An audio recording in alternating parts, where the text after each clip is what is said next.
according to the officer who responded to a 911 call. He slid into a pair of battered jeans that he'd tossed over the foot of the bed, then found a clean t-shirt in the closet and pulled it over his head. Why would anyone kill a nun? She scraped her hair back from her face, but wild curls sprang loose. Don't know, but I'll figure it out. He flashed his wife a humorless grin and thought back to another time when a nun had been killed, that one being his own aunt. That's why they pay me the big bucks. Yeah, right. She didn't smile as she tugged at her hair. Just be careful. Always am. He started for the door. Hey, aren't you forgetting something? She asked, angling her chin toward him, practically begging for a kiss. Oh, yeah. He walked to the closet, found the locked box holding his sidearm, and retrieved his weapon. After strapping on his shoulder holster, he slid his arms through his leather jacket and started for the door. You can be a miserable SOB when you want to be, she charged. I always want to be. I know. But her eyes twinkled, and the reddish-blonde curls that framed her face were sexy as hell.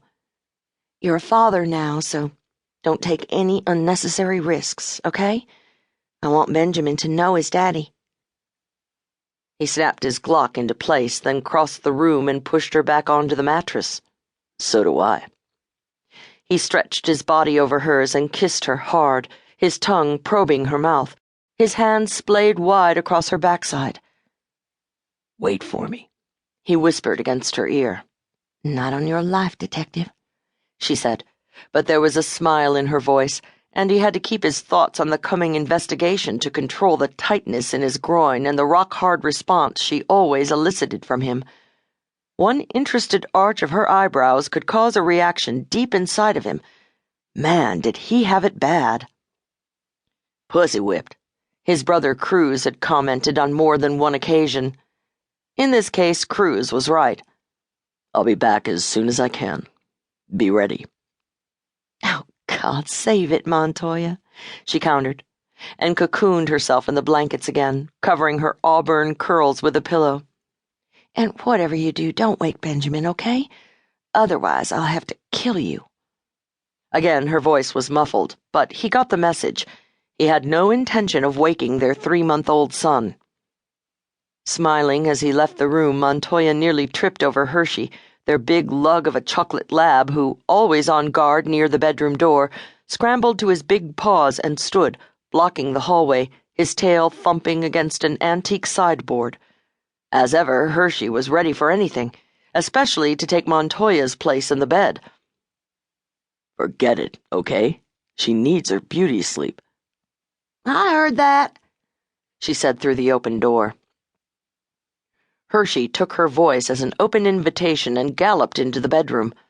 A small dark shadow, the skittish cat Ansel, leaped from the sideboard and followed the dog inside. Great. Montoya was struggling with his shoes. He didn't have time to call the dog back and figured Abby could deal with the animals.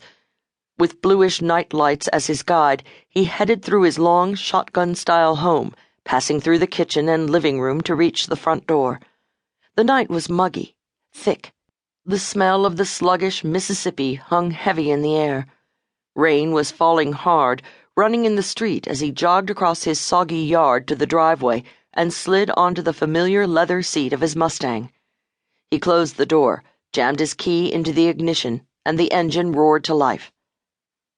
Wondering what the hell had gone down at the conservative church, he hit the wipers, then gunned the engine.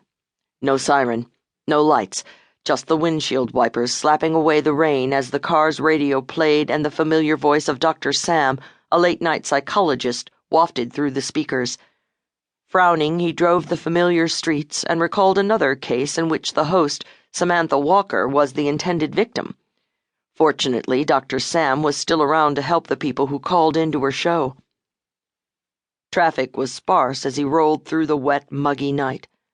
Montoya arrived at St. Marguerite's to find squad cars, lights flashing, parked at angles on the street.